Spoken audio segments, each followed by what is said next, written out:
ಹೊಸಕೋಟೆ ನಗರದ court circle ಬಳಿ ಇರುವ ಕರ್ನಾಟಕ ರಕ್ಷಣಾ ವೇದಿಕೆ ಯುವ ಸೇನೆ ಆಟೋ ಚಾಲಕರ ಸಂಘದಿಂದ ಧ್ವಜಾರೋಹಣ ಮಾಡುವ ಮೂಲಕ ಅದ್ದೂರಿಯಾಗಿ 70ನೇ ಕನ್ನಡ ರಾಜ್ಯೋತ್ಸವ ಆಚರಣೆ ಮಾಡಿ ತಮ್ಮ ವಾಹನಗಳನ್ನು ಹೂಗಳು, ಕನ್ನಡ ಧ್ವಜಗಳು ಹಾಗೂ ಹಳದಿ ಕೆಂಪು ಬಣ್ಣಗಳ ಬಾವುಟಗಳಿಂದ ಅಲಂಕರಿಸಿ ಕನ್ನಡ ಗೀತೆಗಳನ್ನು ನುಡಿಸುತ್ತಾ ನಗರದಲ್ಲಿ ಸಂಚರಿಸಿ ಅದ್ದೂರಿಯಾಗಿ 70ನೇ ಕನ್ನಡ ರಾಜ್ಯೋತ್ಸವವನ್ನು ಆಚರಣೆ ಮಾಡಿದರು.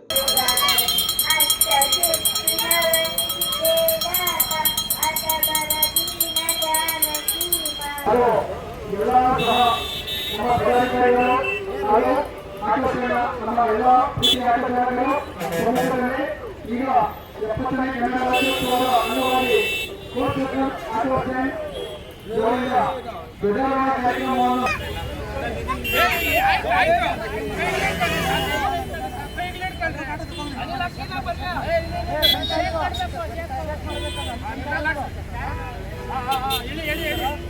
ಇನ್ನು ಇದೇ ಸಂದರ್ಭದಲ್ಲಿ ಕರ್ನಾಟಕ ರಕ್ಷಣಾ ವೇದಿಕೆ ಯುವ ಸೇನೆ ತಾಲೂಕು ಅಧ್ಯಕ್ಷರಾದ ರವಿಕುಮಾರ್ ಅವರು ಮಾತನಾಡಿ, ರಾಜ್ಯಾದ್ಯಂತ ಆಟೋ ಚಾಲಕರ ಸಂಘಗಳು ರ್ಯಾಲಿಗಳ ಮುಖಾಂತರ ಕನ್ನಡಾಂಬೆಯ ಬಾವುಟಗಳನ್ನು ಕಟ್ಟಿಕೊಂಡು ಕನ್ನಡ ತಾಯಿಗೆ ಗೌರವ ಸೂಚಿಸುವುದು ಅಲ್ಲದೆ ಉಚಿತ ಪ್ರಯಾಣ ಸೇವೆ ಕೂಡ ನೀಡಿದ್ದಾರೆ. ಇದು ಕನ್ನಡಿಗರಿಗೆ ಆತ್ಮಗೌರವ ಮತ್ತು ಒಗ್ಗಟ್ಟಿನ ಸಂಕೇತವಾಗಿದೆ ಎಂದರು. ಇನ್ನು ಇದೇ ಸಂದರ್ಭದಲ್ಲಿ ನೂರಾರು ಜನರಿಗೆ ಆಟೋ ಚಾಲಕರ ಸಂಘದಿಂದ ಅನ್ನದಾಸೋಹ ಕೈಗೊಳ್ಳಲಾಗಿತ್ತು ಹಾಗೂ ಆಟೋ ಚಾಲಕರ ಸಂಘದಿಂದ ಕರ್ನಾಟಕ ರಕ್ಷಣಾ ವೇದಿಕೆ ಯುವ ಸೇನೆ ಅಧ್ಯಕ್ಷರಾದ ರವಿಕುಮಾರನ್ನು ಅಭಿನಂದಿಸಿ ಸನ್ಮಾನಿಸಲಾಯಿತು. ಕಾರ್ಯಕ್ರಮದಲ್ಲಿ ಸಂಘದ ಉಪಾಧ್ಯಕ್ಷರು, ಸದಸ್ಯರು, ಆಟೋ ಚಾಲಕರು ಸೇರಿದಂತೆ ನೂರಾರು ಆಟೋ ಚಾಲಕರು ಹಾಜರಿದ್ದರು.